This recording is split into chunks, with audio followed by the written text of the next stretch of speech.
갑자기 내게 나타나준 너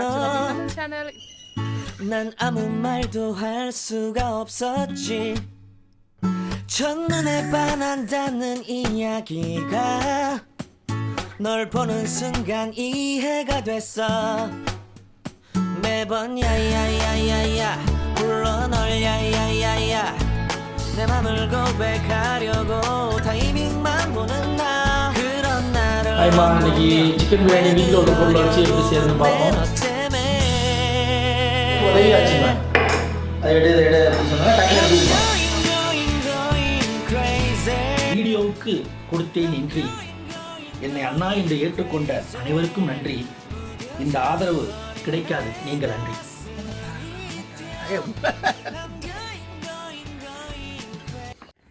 Hi friends, good morning. எல்லாருக்கும் வணக்கம். Welcome back to lovely Tamil channel. இன்னைக்கு வந்து மார்னிங் 6 or 6:15 இருக்கும் அப்படின்னு நினைக்கிறேன். இன்னும் சூரியன்லாம் உதிக்கல.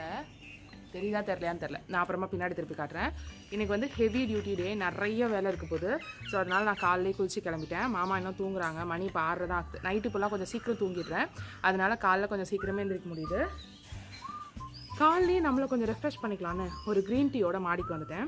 நிறைய பறவை சத்தம் இங்கே ஒரு அரை மணி நேரம் வரைக்கும் இருக்கலாம். அதுக்கப்புறம் கொஞ்சம் லைட்டாக ஹீட் ஆகிற மாதிரி வந்துடும். அது வரைக்கும் தரையெல்லாம் அப்படியே ஜில்லுன்னு இருக்குது. உட்காந்துருக்குற இந்த கட்டை செவரா அதெல்லாம் வந்து நல்லா ஜில்லுன்னு இருக்கும். ஸோ அதனால் பேக்ரவுண்ட் இயற்கை மியூசிக்கோட எங்கேயோ உட்காந்து ஒரு க்ரீன் டீயை குடிச்சிட்டு ஒரு 15 minutes to half an hour வந்து உட்காந்துருக்கலாம் அப்படின்ட்டு இருக்கேன். மாமா என்ன எந்திரிக்கல, தூங்குறாங்க. ஸோ கீழே போயிட்டு நிறைய பேர் லாஸ்ட் vlogல வந்து அண்ணா க்ளீன் பண்ணுறாங்க, அண்ணா குக் பண்ணுறாங்களா, நீங்கள் க்ளீன் பண்ணுங்கள், நீங்கள் அண்ணா அப்படி தான் செய்வாங்கக்கா, நீங்கள் க்ளீன் பண்ணுங்கள் அப்படின்லாம் நிறைய பேர் சொல்லியிருந்தீங்க. ஸோ இன்றைக்கி வந்து அதான் க்ளீன் பண்ண போகிறோம். நேற்று மத்தியானம் டின்னர் ரெண்டும் அவங்க வந்து பார்த்துக்கிட்டாங்க. கிச்சன் ஷெல்ஃபில் ஒரு பாத்திரம் கூட இல்லை, எல்லாம் கிச்சனோட மேடையில் தான் இருக்குது. ஸோ நான் என்னோட அடுப்பு எப்படி இருக்குது, என்னோட பாத்திரம்லாம் எப்படி இருக்குன்னு உங்களுக்கு காட்டுறேன். நான் நைட்டு அதை பார்த்துட்டு தான் காலைல சீக்கிரமே கிளம்பணும், ரெடி ஆகிட்டு காலையிலே இந்த கிச்சன் வேலையை முடிச்சிடணும் அப்படின்னு வந்து ரெடி ஆகிட்டேன். இல்லாட்டி ரொம்ப அனல் அடிக்க ஆரம்பிச்சிடும் கிச்சனில் எனக்கு. ஸோ எப்படி போகுதுன்னு பார்க்கலாம். மார்னிங் அப்படி இல்லாட்டி ஈவினிங் வந்து தனியாக ஒரு 15 minutes 20 minutes ஸ்பெண்ட் பண்ணுங்கள். அது யாராக இருந்தாலும் சரி, அண்ணனாக இருக்கலாம், தம்பியாக இருக்கலாம், இல்லை அக்காவாக இருக்கலாம், தங்கச்சியாக இருக்கலாம், ஜென்ஸ் தான் லேடிஸ் தான் அப்படின்னு இல்லை. தனியாக ஒரு 15 minutes ஸ்பெண்ட் பண்ணுறது இந்த லாக்டவுன் சுச்சுவேஷனில் எனக்கு ரொம்பவே ஹெல்ப் பண்ணுது. ஒரு மாதிரி கொஞ்சம் ரிலாக்ஸ்டாக, கொஞ்சம் நல்லா மூச்சு விட்டு இதாகிற மாதிரி ஒரு ஃபீல். ஸோ நான் மாடியிலேருந்து கீழே வந்துட்டு ஃபஸ்ட்டு பெட் வந்து சரி பண்ணேன்.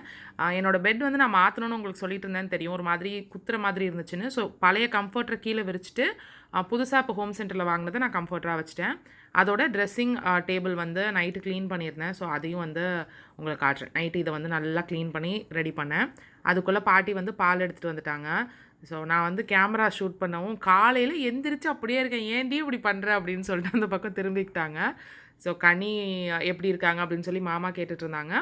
ஸோ பாட்டி மட்டும்தானே காரில் வராங்க, காலைல இதுக்கு மட்டும்தான் வராங்க. ஸோ அம்மாவுக்கு கேஸ் என் வீட்டுக்கு தான் வரும். ஸோ அம்மா வந்து கேஸ் கொடுத்தனுப்பு அப்படின்னு சொல்லியிருந்தாங்க. ஸோ ஆத்தா வந்து அம்மாவோட வீட்டில் கேஸை போட்டுட்டு போயிடுவாங்க. ஸோ புது கேஸ் வந்து நேற்று வந்துருந்துச்சு. ஸோ அது வந்து அம்மா வீட்டுக்கு இப்போ வந்து போகுது. அம்மா வீட்டில் வச்சுட்டாங்கன்னா அம்மா உருட்டி எடுத்துக்குவாங்க. எல்லாருமே ஒரு 2 வீடு தள்ளி அந்த மாதிரி தான். ஸோ ஃபஸ்ட்டு காஃபி குடிச்சிட்டு கிச்சனோட டீப் க்ளீனிங் வந்து ஸ்டார்ட் பண்ண போகிறோம். என் கிச்சன் எப்படி இருக்குது அப்படின்னு உங்களுக்கு பார்க்கணுன்னு ஆசையாக இருந்துச்சுன்னா இப்படி தான் இருக்குது. மாமாவை மட்டும் சொல்லக்கூடாது இதில், ஏன்னா எனக்கு ஸ்டொமக் பெயின் மாதிரி இருந்துச்சு. ஹீட் ஸ்டொமக் பெயின் வரும்ல, அந்த மாதிரி இருந்துச்சு. நான் வந்து ஸோ 2 நாள் வந்து நான் பெருசாக டீப் க்ளீன் பண்ணல.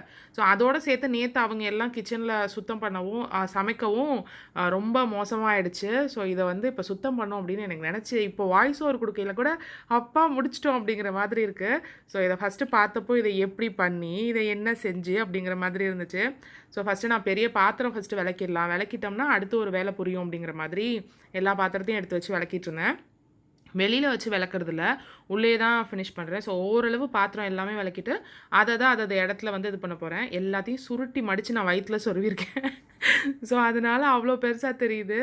ஸோ தரையெல்லாம் வந்து கூட்டாமல் இருந்துச்சு. நேற்று கூட்டலாம், அதுக்கு நாளும் கூட்டலாம். ஸோ இன்றைக்கி எல்லாத்தையுமே கூட்டி மாப் போட்டுடலாம் அப்படின்னு சொல்லிட்டு இப்போ அடுப்பெல்லாம் பார்த்திங்கன்னா என்னமோ பல வருஷமாக அதை வந்து க்ளீனே பண்ணாத அடுப்பு மாதிரி இருக்குது. ஸோ அதை இது பண்ணிவிட்டு சும்மா அதில் இருக்கிற தூசியெல்லாம் தொடச்சி விட்டுட்டு நான் மிஸ்டர் மசில் வந்து ஊற்றி வைக்கலாம் அப்படின்ட்டு இருக்கேன். ஸோ மிஸ்டர் மசில் ஸ்ப்ரே பண்ணிவிட்டு மற்ற வேலையெல்லாம் முடிச்சுட்டு நான் க்ளீன் பண்ணேன்னா அது வந்து ஈஸியாக வந்துடும். போட்டு தேய்க்கணும் அப்படிங்கிற மாதிரி கஷ்டமாக இருக்காது. இப்போ மணி வந்து ஒரு 8:30 9க்குள்ளே தான் இருக்கும். அதுக்குள்ளேயே ஆனால் நல்லா வேர்க்க ஆரம்பிச்சிருச்சு. இனிமேல் நான் வந்து மாமா சமைக்கிறாங்கன்னா கூட உடனே கிச்சனுக்கு வந்து மாமா சமைச்சிட்டு இருக்கையிலே நான் க்ளீன் பண்ணிடணும் அப்படின்ட்டு இருக்கேன். ஏன்னா நான் விளக்குறேன் வந்துகிட்டே இருக்குது. 2 செட்டு 3 செட்டு 4 லோடுன்னு அந்த நம்மளோட அந்த கூடை இருக்கும்ல, சில்வர் கூடை, அது முடிய வந்து பாத்திரம் இருந்துக்கிட்டே இருக்குது. இங்கே வந்து எனக்கு லைட் இருக்காது, ஸோ நிழல் வந்து நல்லா படும். ஸோ கலர் டிஃப்ரெண்ட்டாக தெரிஞ்சிச்சுன்னா சாரி.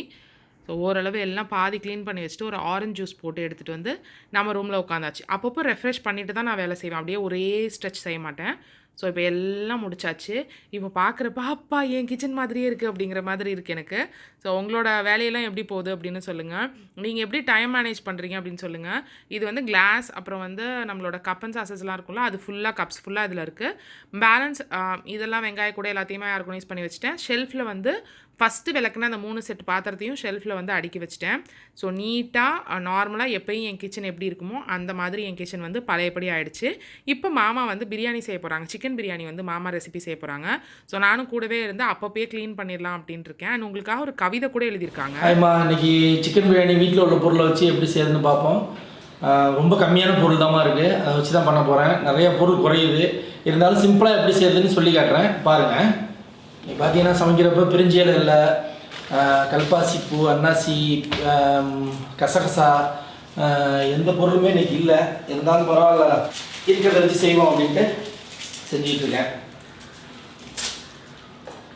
நான் ரொம்ப க்ளீன் பண்ணி டயர்டாகிட்டேன். ஆமாம், ரொம்ப 2 hours கிட்டத்தட்ட வேலை செஞ்சு ரொம்ப டயர்டாகிட்டாங்க.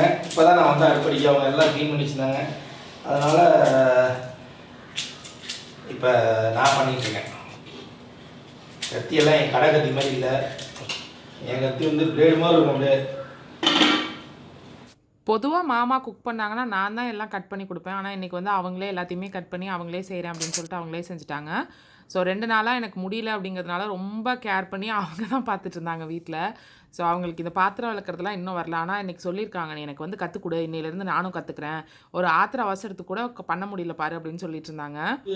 முந்திரி பருப்பு இருந்தால் ஒரு 5 முந்திரி பருப்பு, 5 பாதாம், ரெண்டையும் பேஸ்ட் பண்ணி வச்சிங்க, நல்லா நைஸாக பேஸ்ட் பண்ணி வச்சுக்கிட்டிங்கன்னா மசாலாலாம் சேர்த்து நம்ம தண்ணி ஊற்றுனதுக்கப்புறம் என்ன பண்ணலாம், கடைசியாக ஊற்றி அதை கலந்துட்டோம்னா ரொம்ப டேஸ்ட்டாக இருக்கும் பிரியாணி.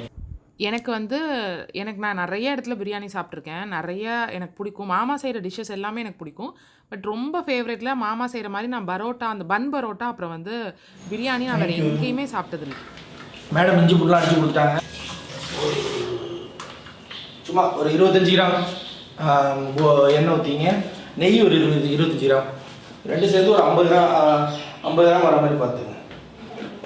அது மாதிரி தாளிப்பு நீங்கள் போடுறப்போ வந்து ரொம்ப எப்படின்னா, தாளிப்பு வந்து நிறைய பேர் ரொம்ப சூடாக இருக்கணும்னு சொல்லுவாங்க. அதெல்லாம் கிடையாது, மீடியமான ஃப்ளேமில் இருந்தால் தான் தாளிப்பு வந்து கருகாமல் இருக்கணும். இல்லை கருகாமல் இருந்தால் தான் ஸ்மெல்லு நல்லா நம்ம அந்த ஃப்ளேவர் நமக்கு கிடைக்கும். பட்டை ஒரு 4 ஏலக்காய், 4 கிராம்பு. எத்தனை பேர் இதை கவனிக்கிறீங்க? நம்ம வீட்டை சுற்றி ஒரு 12 மணிக்கெலாம் இந்த மாதிரி பறவை சத்தம்லாம் கேட்கவே கேட்காது. ஆனால் இப்போ பொழுதானிக்கும் கேட்டுகிட்டே இருக்குது, 24/7 கேட்குது. நல்லா மீடியமான ஃப்ளேமில் வச்சு கொஞ்சோடு உப்பு போட்டுங்க வதங்கிறதுக்கு. நான் எப்பயுமே கல் உப்பு தான் யூஸ் பண்ணுவேன். நீங்கள் சால்ட்டு போட தான் உங்களை அளவு சால்ட்டாக போட்டுருக்கீங்க, சும்மா வதங்குற அளவு போட்டு. பிரியாணி செஞ்சு முடிச்சுட்டு கடைசியாக நம்ம தம் போட போகிறப்ப என்ன பண்ணலாம், எல்லாத்தையும் செக் பண்ணிட்டு அதுக்கப்புறம் இப்போ நான் போட்டோம்னா வாடகை கும்முன்னு வருது. எப்படி வருது? கும்முன்னு ஒன்றை மாதிரியே. அடுத்து தக்காளி, பச்சை மிளகா அப்படியே ஒன்றாச்சு. மாமா பண்ண நான் இங்கே தேவையில்லாத பாத்திரம்லாம் க்ளீன் பண்ணுறதுக்கு எடுத்துகிட்டு போயிட்டு இஞ்சி பூண்டு பேஸ்ட் மாடுது, இஞ்சி பூண்டு பேஸ்ட் போட்டுங்க. இப்போ டைம் வந்து ஒரு 12 o'clock இருக்கும் அப்படின்னு நினைக்கிறேன். நான் ஃபுல்லாக க்ளீன் பண்ணிவிட்டு மாடியில் ஒரு செட் துணி போட்டதுக்கப்புறம் ஸ்டார்ட் பண்ணுவோம். நான் ரொம்ப டயர்டாக தெரிறேன், ஏன்னு தெரில. காரம் மட்டும் உங்களுக்கு தேவையான அளவு போட்டுங்கம்மா. நான் வந்து 1/2 ஸ்பூன் மிளகாத்தூளும் 1/2 ஸ்பூன் பெப்பரும் போடுறேன். உங்களுக்கு காரம் கூடுதலாது அப்படின்னா நீங்கள் காரம் கூடுதலாக சேர்த்துங்க. 1/2 ஸ்பூன் மட்டும் கரம் மசாலா, சோம்புத்தூள் வந்து ஒரு 1/4 டீஸ்பூன் போட்டுருங்க, ரொம்ப போடாதீங்க. சோம்புத்தூள் ஒரு 1/4 டீஸ்பூன் போடுங்க, ஜீரகத்தூள் ஒரு 1/2 டீஸ்பூன். மசாலா ஐட்டம் அவ்வளோதான். ஆக்சுவலி என்னன்னு பார்த்தீங்கன்னா, இப்போ வந்து நம்ம தயிரும் லெமனும் சேர்க்கணும். தயிர் லெமனு, இந்த ஒரு 1/4 கப் தயிர், ஒரு லெமன் கூட நம்ம பார்த்து கூட கடைசியாக கூட சேர்த்துக்கலாம். புளிப்பு ஜாஸ்தியாக இருக்குன்னா லெமன் சேர்க்க வேண்டியதில்லை. இப்போ சிக்கனை நல்லா புளிஞ்சி உள்ளே இறக்க வேண்டியதாம்மா.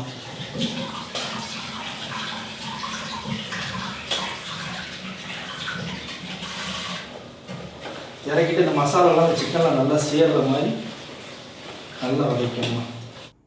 இந்த கலர் பார்க்கவே செம யம்மியாக இருந்துச்சு. இதனால தான் சொல்லுவாங்க கரெக்டாக செய்யுங்க. வேற ஒன்றும் இல்லை, அப்படியே வச்சுருக்கேன். அதெல்லாம் பொறுமை எடுத்து வச்சுமா. இப்போ வந்து என் ஹெல்ப்பர் வந்து எல்லாத்தையும் எடுத்து வைக்கிறாங்கம்மா. பார்த்துங்க, சமையல் மட்டும் தான் என் வேலை. இவங்க வந்து எப்பயுமே நான் கைக்கு உதவியாக வச்சுக்குவேன். அதை எடு அப்படின்னு சொன்னால் டக்குன்னு எடுத்து கொடுப்பாங்க. இப்போ வந்து 1 கப் ரைஸ்க்கு 2 கப் தண்ணி அப்படின்னு சொல்லி ஊற்றி ஒரு 10 நிமிஷம் ஊற வச்சுருந்தது அலசிட்டு அதை அப்படியே அதில் சேர்த்துக்கிறாங்க. உங்களோட அரிசிக்கு ஒரு அரிசிக்கு ஒரு டிஃப்ரென்ஸ் இருக்கும்ல, அந்த மாதிரி நீங்கள் சேர்த்துக்கோங்க. இதெல்லாம் ஊற்றுனதுக்கப்புறம் அந்த பாதாம் முந்திரியை அரைச்சி வச்சுருக்கோம்ல அந்த பேஸ்ட் ஊற்றுறோமா. இதில் வந்து கசகசா சேர்த்தா இன்னும் நல்லாயிருக்கும். கசகசா நம்மள்கிட்ட இல்லை, லைட்டாக சேர்க்கணும் எல்லாமே. நான் உங்களுக்கு குக்கர் வந்து நம்ம லாக் பண்ண போகிறதுக்கு முன்னாடிமா எல்லாத்தையும் செக் பண்ணிடணும். உப்பு உரப்பு எல்லாமே கரெக்டாக இருக்கான்னு பார்த்துக்கிட்டு சரியாக இருந்தால் மட்டும் லாக் பண்ணுங்கள். எது குறைஞ்சிச்சுன்னா போட்டு ஆட் பண்ணி அதுக்கப்புறம் லாக் பண்ணுங்கள். அந்த உப்பு உரப்பெல்லாம் ஒரு பாயிண்ட் கொஞ்சம் அதிகமாக இருக்கணும் அப்படின்னு நினைக்கிறேன். ஸோ நீங்கள் வந்து அந்த தண்ணி தொட்டு வாயில் வைக்கிறப்ப கொஞ்சம் அதிகமாக இருக்கணும். ஸோ அது நம்ம ரைஸாக குக் பண்ணி வர்றப்ப எல்லாமே கரெக்டாக இருக்கும். போதுமா? அவ்வளோதான், ஆஃப் பண்ணிட வேண்டியதான். பிரியாணி ரெடி. நான் இவங்க ஸ்டவ்வை வச்சு குக்கர் வெயிட் பண்ணுறப்பயே எல்லாத்தையும் தொடச்சி பாத்திரம் அதுக்கு இப்போ நாங்கள் யூஸ் பண்ண எல்லா பாத்திரமும் விளக்கி வச்சிட்டேன். இனிமேல் இந்த லாக்டவுன் முடிகிற வரைக்கும் ஒரு கூட பாத்திரம் சேரவே விடக்கூடாது அப்படின்னு நான் வந்து ஒரு சபதம் எடுத்திருக்கேன். அந்த மாதிரி எடுத்திருக்கேன். காலைல விளக்கி எனக்கு கையெல்லாம் ஒரு மாதிரி பெயின் ஆகிடுச்சு. ஸோ நாங்கள் வந்து விசில் போய் ஒரு கிட்டத்தட்ட 3/4 மணி நேரம் அப்படியே விட்டுட்டோம். அதுக்கப்புறம் தான் ஓப்பன் பண்ணோம். செம்ம சூப்பராக வந்துருந்துச்சு, செம்ம யம்மியாக இருந்துச்சு. அதில் வந்து புதினா லைட்டாக கொஞ்சம் போட்டுக்கிறாங்க. புதினா போட்டுட்டு நெய் வந்து லைட்டாக மாமா வந்து ஊற்றுனாங்க. இதில் வந்து நெய் வாடை அவ்வளோவா தெரியல. ஸோ உதிரியாக பர்ஃபெக்டாக இருந்துச்சு. டேஸ்ட்டாக இருக்கலாம், சாப்பாடாக இருக்கலாம். பிளேட்டிங் பண்ணியெல்லாம் நாங்கள் வைக்கல, சாப்பிட்டுட்டோம். நான் உங்களுக்காக ஒன்று எழுதியிருக்கேம்மா, பாருங்கள், அதை படிக்கிறேன், கேளுங்க. என் அன்பான தங்கைகளே, நீங்கள் அனைவரும் என் சொந்தங்கள். நாம் அன்பால் பிணைந்த பந்தங்கள். அண்ணா என்று அழைக்கும் தங்கங்கள். தணிக்கை செய்ய முடியாத அளவிற்கு நீங்கள் எனக்கு செய்த விமர்சனம். என்மேல் உங்களுக்கு எவ்வளவு கரிசனம். அண்ணனை தத்து எடுப்பேன் என்றாயே என் தங்கச்சி, நான் எப்பொழுதுமே உன் கட்சி. என் மனதில் எப்பொழுதுமே உன் ஊழலற்ற ஆட்சி. தந்தையோடு பேசுவது போல் உள்ளது என்றாயே, அந்த வரிகளில் என் உள்ளத்தை வென்றாயே. வார்த்தைகளால் புரிய வைத்தீர்கள் அன்பை. அந்த சொற்களில் இருந்த மென்மை உங்களின் மிகப்பெரிய பண்பை எனக்கு புரிய வைத்தது உங்களின் உயர்ந்த மாண்பை. நீங்கள் எனக்கு கொடுத்தது அன்பான ஊக்கம். அதனால் உங்களை காண எனக்கு ஏற்பட்டது ஏக்கம். வீடியோவுக்கு கொடுத்தேன் என்றி என்னை அண்ணா என்று ஏற்றுக்கொண்ட அனைவருக்கும் நன்றி. இந்த ஆதரவு கிடைக்காது நீங்கள் அன்றி. நன்றிம்மா. எனக்கு தெரிஞ்சதை எழுதியிருக்கேன். ரொம்ப எழுதியெல்லாம் ரொம்ப நாள் ஆகுதுமா. இது உங்களுக்காக எழுதணும்னு நினச்சி எழுதினேன். நல்லா இருந்தால் லைக் பண்ணுங்கள். எதுவும் சொல்லணும்னு நினச்சிங்கன்னா கமெண்டில் சொல்லுங்கள், நான் ரிப்ளை பண்ணுறேன். என்னால் முடிஞ்ச வரைக்கும் ரிப்ளை பண்ணுறேன். பிடிச்சிருக்குன்னு நினைக்கிறேன், நம்புகிறேன். ஏன்னா எழுதியெல்லாம் ரொம்ப நாள் ஆகுது. இப்போ சமீபமாக ஒன்றும் எழுதலை. இப்போ ஃப்ரீயாக இருக்கிறதுனால இதெல்லாம் எழுத முடியுது. ரொம்ப நன்றிம்மா. இது வந்து நான் லைவுக்காக கேமரா செட் பண்ணியிருந்தேன். அவங்களே கேமரா ஆன் பண்ணி பேசியிருக்காங்க. எனக்கு இது பேசினதே இவங்க பேசி முடிச்சதுக்கப்புறம் நான் தூங்கி எந்திரிச்சதுக்கப்புறம் தான் தெரியும். அப்புறம் வந்து மாடியில் இந்த பழுத்த மாங்காய்லாம் பாட்டி பறிக்க சொன்னாங்கன்னு வந்தோம். இது எனக்கு ரொம்ப க்யூட்டாக இருந்துச்சுன்னு நான் அப்படியே போட்டிருக்கேன். நாங்கள் மாடியில் இந்த மாதிரி அம்மா வந்திருந்தாங்க. நாங்கள் ஒரு டப்பா நிறையா வந்து இந்த மாதிரி வெம்மனை மாதிரி இருக்குல்ல, அந்த பழத்தெல்லாம் பறித்தோம். அடமாங்காய் இல்லை உப்பு மாங்காய் ஏதாவது வைக்கிறேன் அப்படின்னு சொன்னாங்க பாட்டி. அப்போ வந்து மாமா ஆடிட்டு இருந்தாங்க. ரொம்ப நேரமாக பண்ணிகிட்டு இருந்தாங்க அந்த மாதிரி. அது பண்ணிகிட்டு இருக்கையில் நான் போய் அதை ஷூட் பண்ண ஆரம்பித்ததும் அவங்க பார்த்துட்டு இது பண்ணிட்டாங்க. ஸோ இது நம்மளோட தென்னை மரம் இன்னும் க்ளீன் பண்ணாமல் இருக்குது, அதெல்லாம் சரி பண்ணணும்பாங்கல்ல, அந்த மாதிரி இருக்குது. ஸோ மாங்காவெல்லாம் பறித்து ஒரு செட் எடுத்துகிட்டு கீழே வந்துட்டோம். இதோட இந்த vlog நான் வந்து முடிச்சுக்கிறேன். உங்களுக்கு இந்த vlog பிடிச்சிருக்கும் அப்படின்னு நினைக்கிறேன். இந்த vlogல உங்களுக்கு எது ரொம்ப பிடிச்சிச்சு, எந்த பாட்டு உங்களுக்கு ரொம்ப பிடிச்சிச்சு அப்படிங்கிறத கீழே கமெண்ட் செக்ஷனில் சொல்லுங்கள். நான் லைவ்லேயே சொல்லியிருப்பேன், எனக்காக மாமா கவிதையே எழுதுனதில்லை அப்படின்னு, எழுத மாட்டாங்க சொன்னாலும் அப்படின்னு. ஆனால் உங்கள் எல்லாருக்காகவும் அவங்களுக்கு தோணுனதை அவங்க மனசுக்கு பட்டதை எழுதியிருக்காங்க. அதை பற்றி நீங்கள் என்ன நினைக்கிறீங்கிறதையும் கீழே கமெண்ட் செக்ஷனில் சொல்லுங்கள். And have a wonderful day. Thank you so much for வாட்சிங். பாய் பாய்.